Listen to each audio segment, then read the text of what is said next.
was provided. This is our final program from the campus of Wake Forest in North Carolina. With its distinguished medical center, the Bowman Gray School, we will look today into the responsibilities of the physician when a terminal illness renders us with the most severe complications. Among our guests will be Dr. Newland, the author of How We Die. Stay tuned. This program is a Warren Steibel production in association with South Carolina ETV. Funding for Firing Line is made possible by a major grant from the John M. Olin Foundation, Incorporated. Additional support is provided by the Annenberg Foundation, the Laurel Foundation, and the Friends of Firing Line.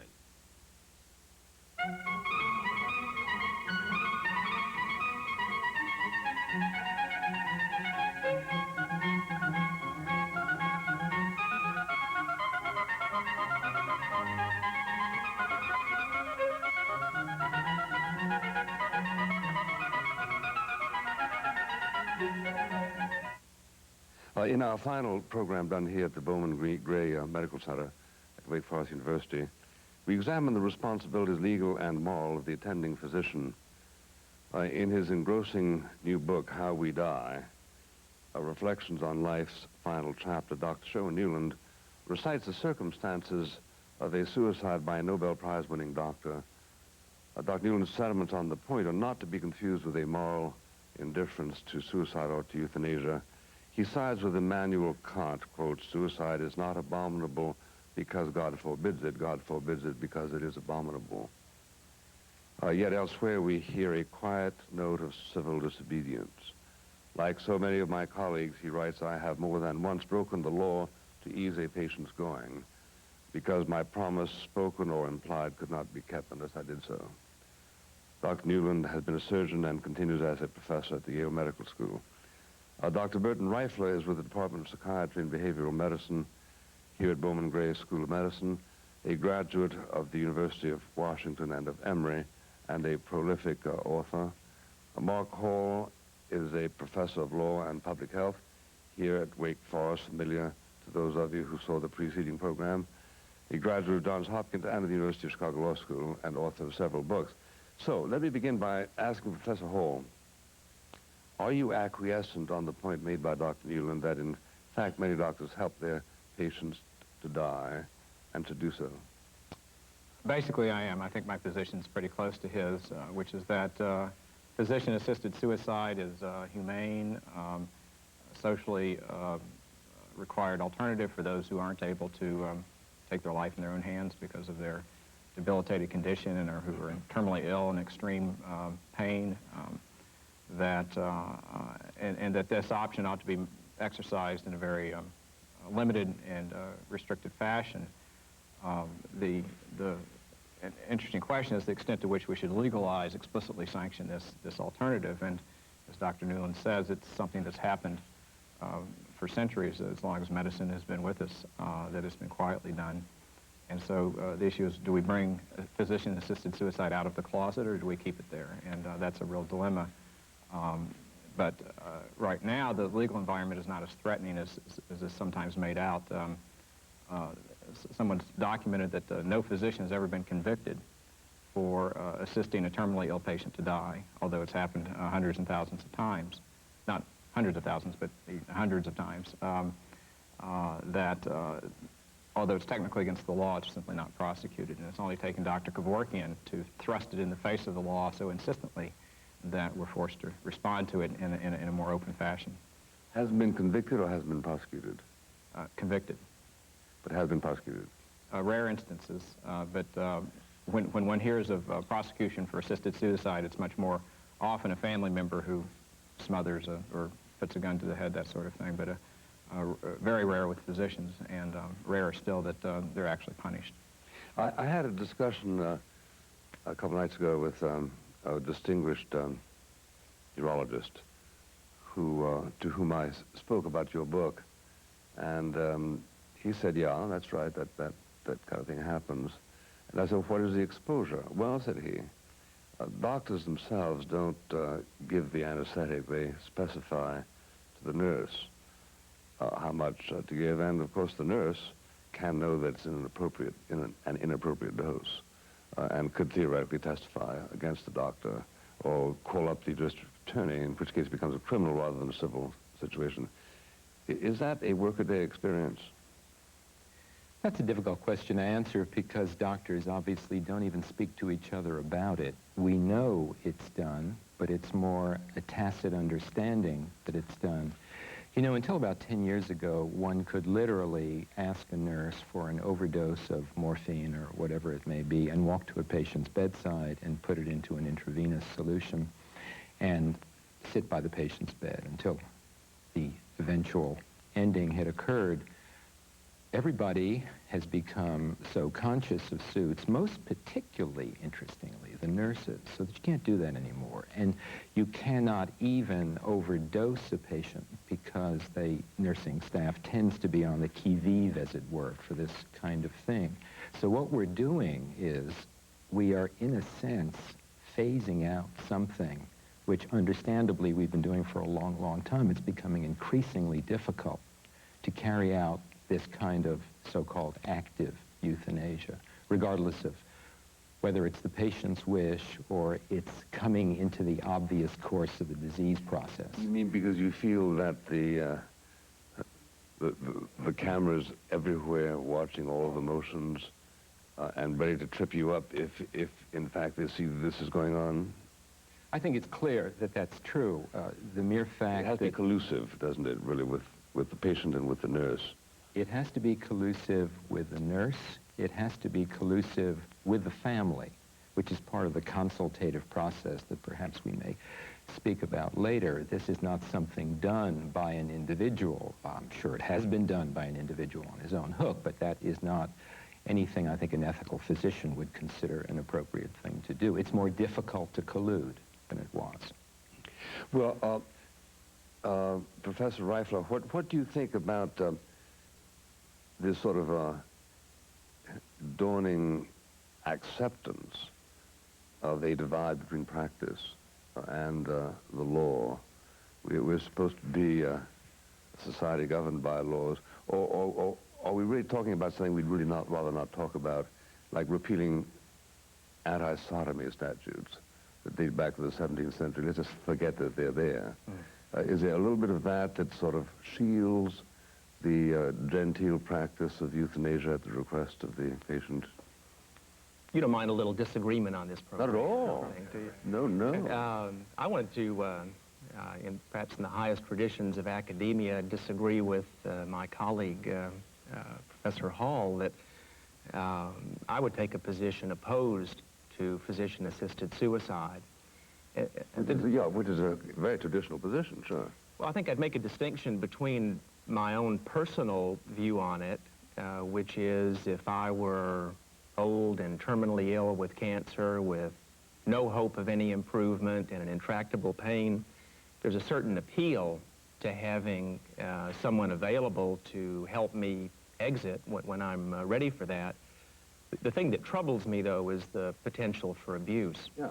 And even in the Netherlands, where people have talked about physician-assisted suicide, I'm not completely convinced that the Netherlands is ready for it. Not only that, there are old people in the Netherlands who live in fear and dread that night somebody's going to stick a needle in them because they're sort of in the way. There's no question about that. And we're seeing cases, in fact, in the bi-weekly trade paper of the American Psychiatric Association last month. There were a few cases in the Netherlands that are going to be before the Dutch Supreme Court, that one case of a patient with chronic depression who was assisted in suicide, that certainly, to me, wouldn't seem to meet the test of an illness with no hope of improvement. Dr. Reifler's absolutely right. The Netherlands is a perfect example of the reality of the slippery slope. The ethicists love to refer to that. If we start down the routinization, yeah. If we start down one direction, there's no stopping point. And there are numbers that are documented that as many as 6,000 people a year in Netherlands are involuntarily euthanized, depending on how you define the term, but that's quite shocking. And I'm very concerned about those abuses as well. The question is how best to protect against them. And I think that the law is capable of setting adequate safeguards. The The only issue is how safe we need to be. In other words, how much tolerance for error do we have? And in the arena of the criminal laws, where we officially sanction the death penalty, we have extraordinary protections. And that's the attitude that the law typically takes with something as serious as officially sanctioning a death. And the various proposals that have been attempted on ballot initiatives in mostly the West Coast, Washington State came the closest to enacting active euthanasia, would require full documentation of the patient's voluntariness and the terminal condition and what have you. Whether Can we engage in presumptions? Most people don't get around to considering living, though, right? I mean, is there a point at which society can encourage a presumption that nobody who is suffering and sort of brain dead really wants to continue to be alive? Or is that presumption, does that presumption run into theological problems? Well, it certainly runs into theological problems, but those theological problems do not affect, I would guess, 90% of people in this day and age. There was a time, clearly, in the 19th century and well into the 20th century, where theological considerations were of great significance. They seem to be less and less so, whether that's for the better or the worse. Where'd you come up with this 90% business? Made it up out of the clear blue because because it seems I think much more reasonable. than 10% of the American people would wonder whether the will of God was being traduced. Not wonder whether. I certainly agree with you there, but I don't think that there would be more than 10% of people who actually would be stopped dead in their tracks in the presence of a very sick and suffering relative at whose bedside they had been for a long period of time as things went on and on and on. Yes, I would guess, I'll stick by that number, that 10, at the outside 15, but probably not even that, would want this to continue. My brother, Judge Buckley, has in his will that he desires to be put out of his misery if he's immobilized mentally, and adds only this codicil that whatever the procedure is must be sanctioned by a priest. Now, in other words, he will not go further than Catholic theology permits. Now, Catholic theology permitted, for instance, in the famous case of Sarah Lee Quinlan, the removal of all the props except feeding. Now, the only way to affect death in some situations is to keep from feeding him. Is that right? Mm-hmm. That is absolutely illegal in every state, isn't it? No, not true. It's not? It's illegal in Missouri, and that was the Cruzan case, but many states allow the withdrawal of feeding tubes. Now, it's interesting to distinguish between feeding tubes and hand feeding. People who still have the swallowing reflex can be hand-fed, and so that... I have a 3-year-old neighbor in the state of Connecticut who was ruled by her doctor at the Grace New Haven Hospital as being absolutely, I'm told brain dead is the wrong word, because if you're brain dead, you're dead, right? But nothing whatsoever happening here. And the doctor says it might live 30, 40 years, because under the laws of the state of Connecticut, you can't withdraw the feeding tubes. Is this a common problem, or is it just Connecticut that's sticky? I don't think it's a very common problem, and I don't think it's even a common problem in Connecticut, which, of course, is my home state as well, were such a situation to occur, and a patient indeed had been subjected to appropriate testing, which means a few days of flat brain waves plus certain reflex studies that are done that are negative. There is no question that that feeding tube could be removed at the request of the family. If there were any question at all, it would be brought to the bioethics committee of the hospital, who would certainly agree. There's plenty of precedent for that in our state. But there's a rather precise definition of a total brain death, which is death of the brain stem as well as the higher brain functions. People who have death of the brain stem cannot be sustained for periods of time like 30 years. What happened in New Jersey when Sarah Lee Quinlan went on living for 2 or 3 years, didn't she? She lived for 10 years, and it's an interesting example of how difficult it is to predict, because there the doctors were saying that even with the respirator support, she would die within a year, whereas when they pulled the respirator, she still lived for 10 years. Yeah. What about the wife of the man who did or did not kill her? I always forget what the most most recent verdict, the high society lady in Newport. She's been going on for 8 or 10 years, hasn't she? Von Bülow. Von Bülow, yeah. Yeah. Now, who opts to keep her alive? I don't know the facts of that case. I would assume the family has not made the decision to stop whatever needs to be stopped in order for her to die. But your point is that stopping it would be approved under the laws of most jurisdictions? Well, it depends on who opts that very question. So if the patient has left very clear instructions, as your brother or your son, did you say? Yes, brother, yeah. Then most states, I think every state would allow. The question is when the patient hasn't left clear instructions, and then it comes back to what you asked before: is can we presume or assume? Many states would delegate that decision to the family and say they can substitute their judgment because they know best the values and proclivities of that patient. But other states, and this was the Cruzan decision from Missouri, say that no, we need clear and convincing evidence of that being the patient's wishes, because in fact they are not brain dead. We're ending their life.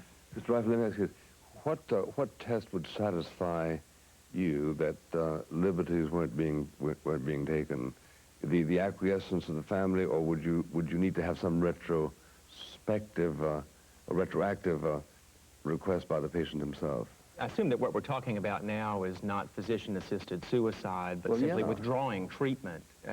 The distinction that I'm making in my mind is that I think doctors have been helping patients die as long as there's been a practice of medicine. And I'm in favor of doctors helping patients die within certain guidelines. I think it's perfectly reasonable to not begin a course of treatment. I think it's fine to withdraw a course of treatment that's already been begun if the patient and family agree. I think that if the patient is incapable of making those decisions, what we would like to see is that they've left an advance directive. Unfortunately, one of the weaknesses in our system is that most people don't have advance directives. Is a presumption admissible at this point?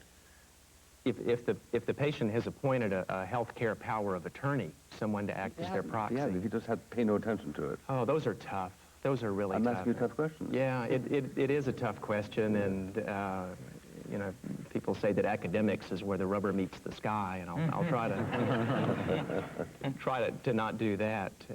I think that if the doctor and the family are in agreement, even if the patient is not capable of participating, then, and I think another test is this something that a doctor would feel comfortable discussing with a colleague and letting a colleague know what he or she had done.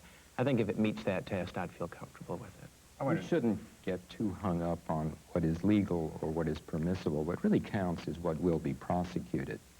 And the classic example of that, of course, is the case of Timothy Quill, who had a patient who he had known for some long time, who was dying of leukemia, refusing treatment, and very appropriately refusing treatment, and wanted to die, wanted help with dying. He consulted with colleagues. He spent a lot of time talking to this woman, realized she was anything but depressed, that her decision was quite rational, and he gave her a prescription for a large number of sleeping pills, knowing perfectly well that she would take them and die. He then published the case.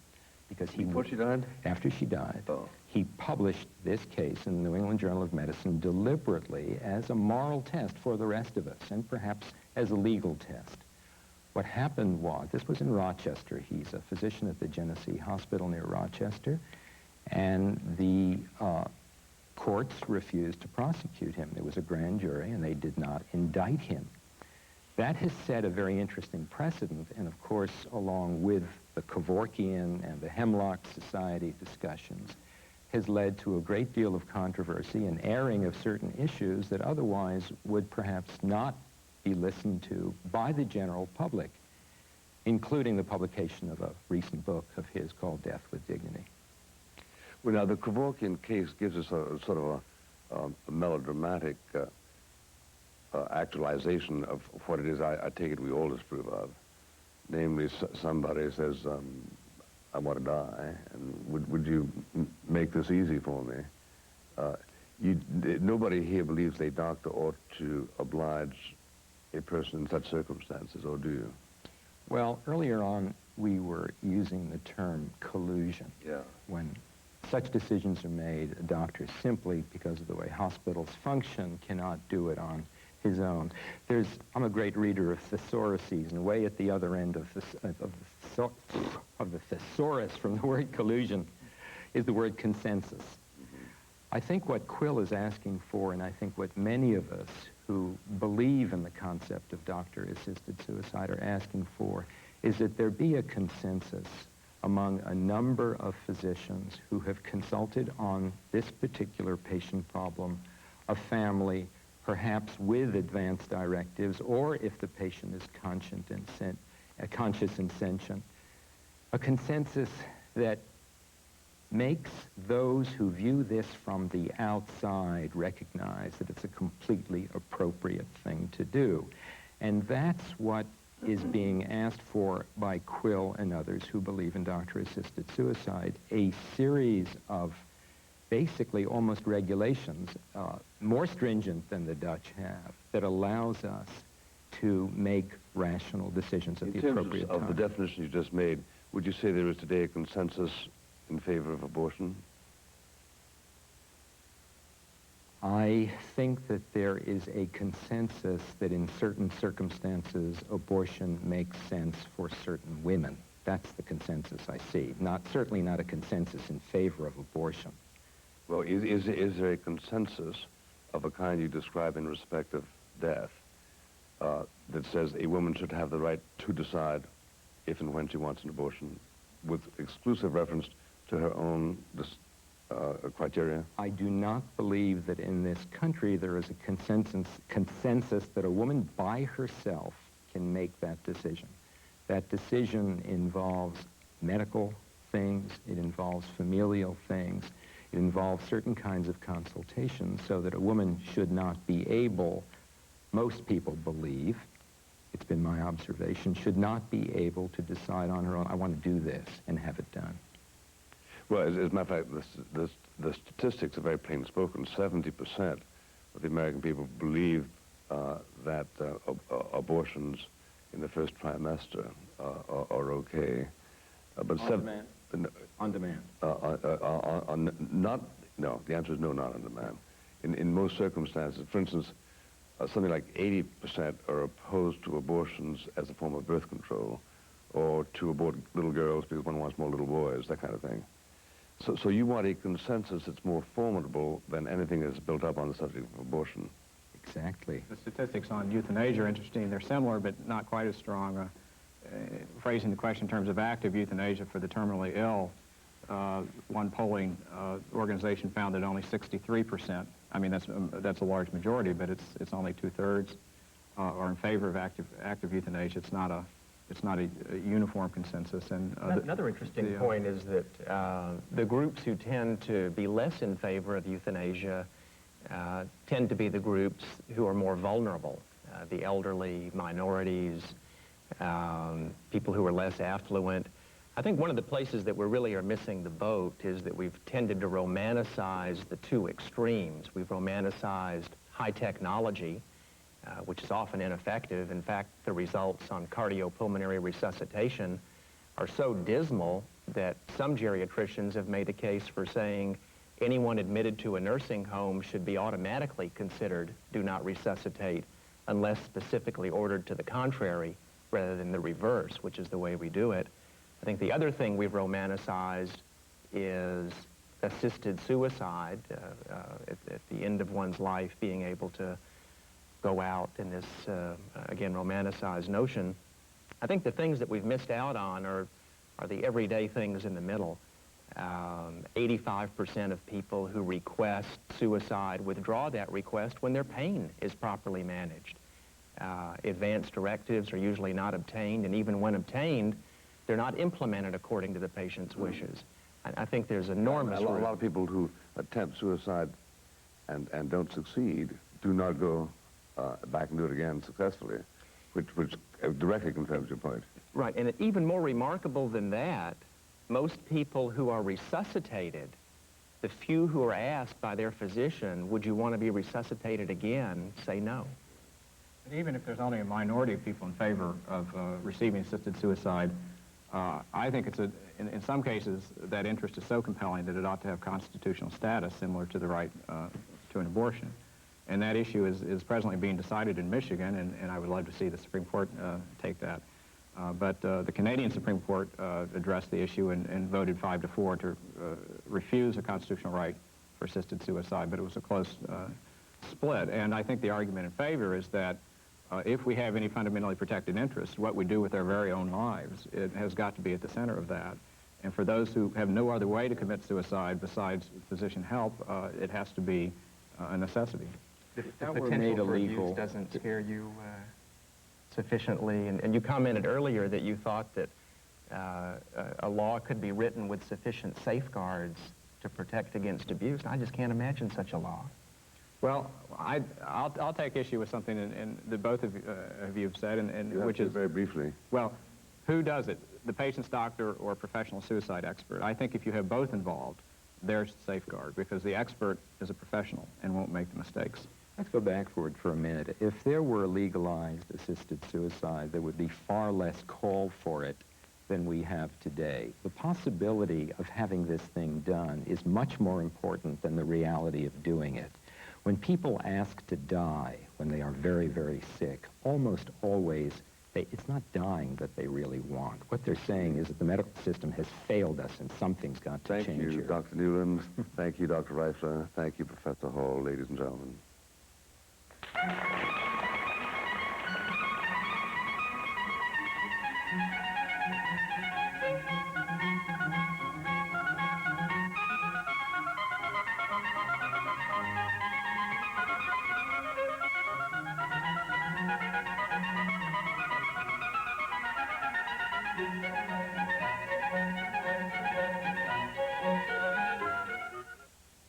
This program was a Warren Steibel production in association with South Carolina ETV.